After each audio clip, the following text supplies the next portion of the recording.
Here, we're going to take a look at two important numbers that are associated with an echelon form of a matrix. Now, depending on what book you read or where you might study linear algebra, these concepts might be introduced earlier or later in the course, right? And I think this is we're at a decent point in the course where we can introduce these two concepts given what we've discussed so far. So there's nothing preventing us from defining what is the rank of a matrix and what the nullity of a matrix is. The only thing I will say is these two numbers, when you see how they're defined, you're thinking, is that it really? Well, they hold a much deeper meaning. So it's like you get one basic definition of what these quantities are, and then later on you'll start to see, man, they hold so much in terms of a greater significance, right? So let's get into the definition.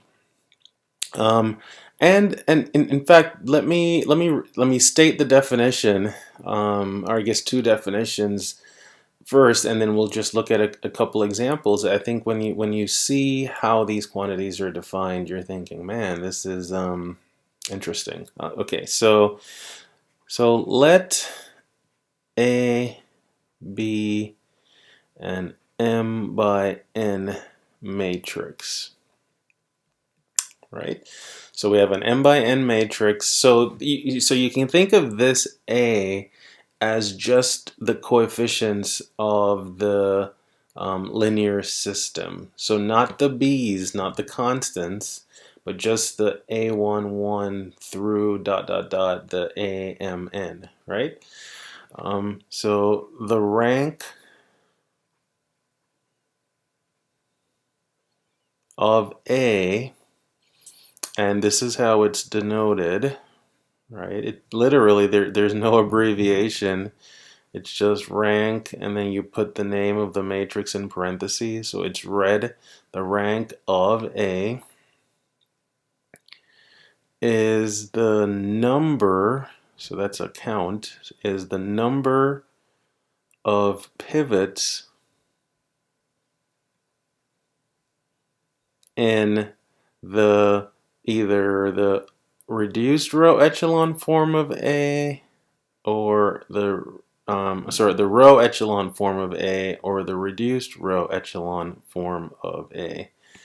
So in other words, once you've put the matrix in an echelon form, simply counting the number of pivots will tell you the rank of the matrix, right?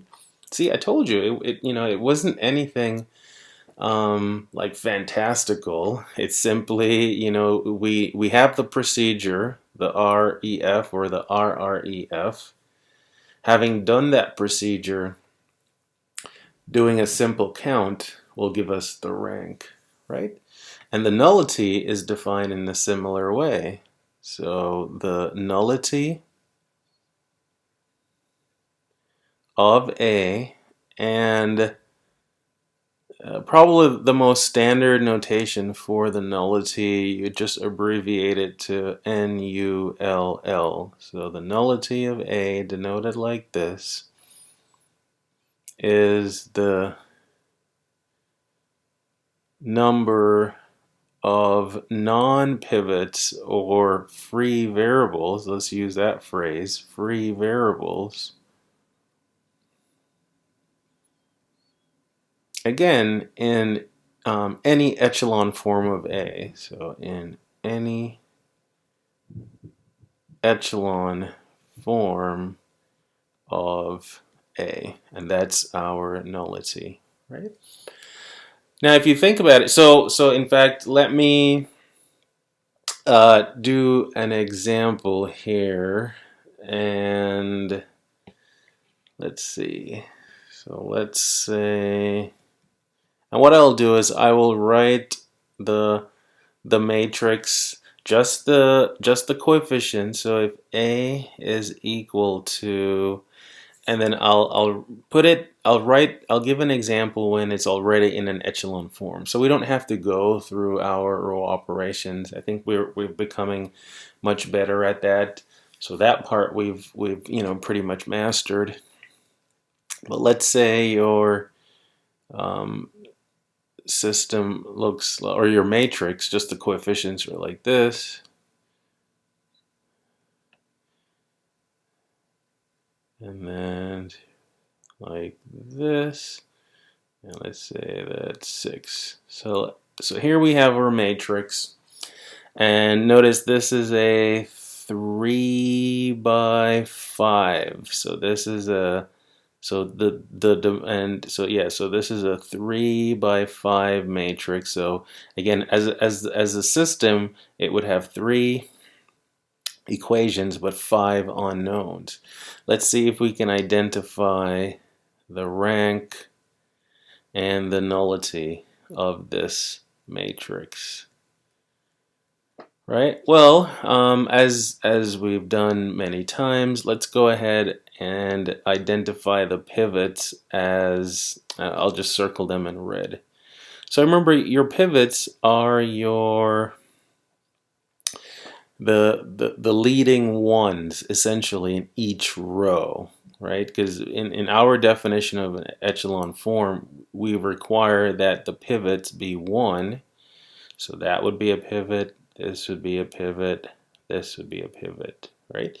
And we can see that we have, even though there's kind of a gap here in the second column, we can see that the pivots go down to the right. That's one requirement to be in an echelon form.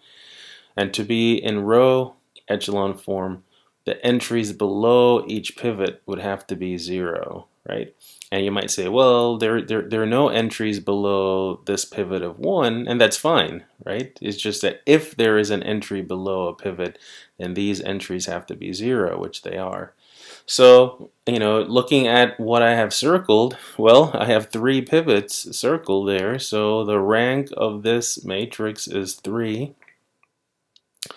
And the nullity would consist of all the free variables. Now again, remember, we're just thinking of these as the coefficients, just the A's. That's why I didn't draw any kind of vertical dividing line. These are just the coefficients. So again, the fact that there are 5 columns in A, this matrix would correspond to a system that would have 5 variables, x1, x2, all the way through x5. We've identified 3 of them as pivotal variables. So, this column here would correspond with the variable x1, and this would be x2, and this would be x3, and x4, and x5. So again, the location of the pivots, it tells me that x1 is not free, x3 is not free, x4 is not free, but x2 and x5 are free variables. And the number of free variables in this echelon form is what we define as the nullity. So in this case, it is 2, right? Okay. And then note in this, so if you really think about it, once you have a matrix in an echelon form, then you're either a variable, right, is either going to correspond to a pivot or not. It can't be both, and there's no in between. There's no gray area. Either a variable is pivotal or it's free. So what that means is the rank of the matrix plus the nullity of the matrix would always be equal to the number of columns in your matrix, right? So in this case, the 3 plus the 2 adds up to 5. Because again, each column it's either going to have a pivot or not, right? So one count counts all the pivots. The other count counts the non-pivots. So if you add up those two counts, you're going to get the total number of columns, right? And that's an important um, thing to note. We can write that down. So note, right? And we can write it like this. Write a nice little equation. So the rank of A plus the nullity of A must be equal to the number of columns of A, right? Sometimes the nullity is called like the degree of freedom. You don't really hear that phrase a lot in linear algebra. You hear it more like in the statistics course, but I'll just mention it here for some general, FYI. The nullity is sometimes referred to as the degree of freedom or degrees of freedom. Again, it just tells you how many free variables you have, how many variables you can choose to be anything, but the ones that are not free, those can only be expressed in terms of the free variable. All right. Let's look at another example. Again, not much more to this concept at this point, but later on there will be significantly more. So here in the first example, I gave you a set of coefficients where, again, it would imply more variables than equations. Well, it could be the other way. In fact, we looked at a couple of these. You could have something like this, right? And then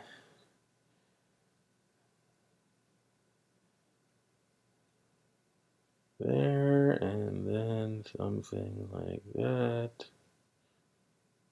Yeah, you could have something like this, where when you reduce it, it just means that you eliminated a whole bunch of terms here, right? So this would be a matrix. So this would essentially be, yeah, kind of the reverse of what we had in our first example, because this would be a 5 by 3 matrix.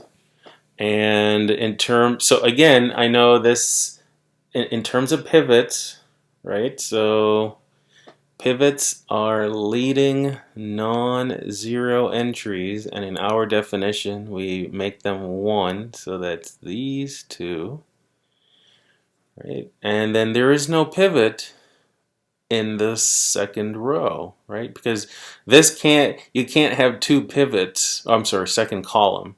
You can't have, well, which also of course happens to be in the first row. So this number 2 cannot be a pivot. You can't have two pivots in the same row. It's always the leading entry that has been normalized to a value of 1, right?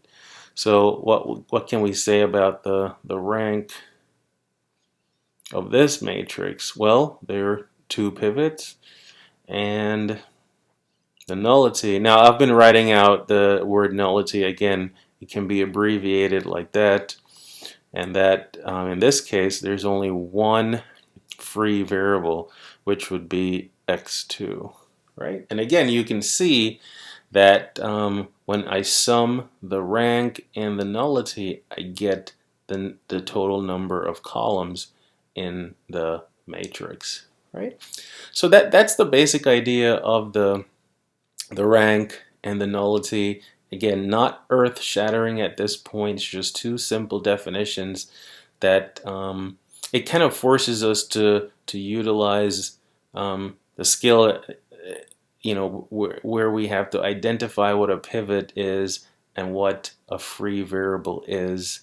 And it's, again, I'll say it several times, and in so many problems it boils down to, yes, can you identify and manipulate, your free variables and work with your pivots. So these are just two definitions that are associated with those concepts.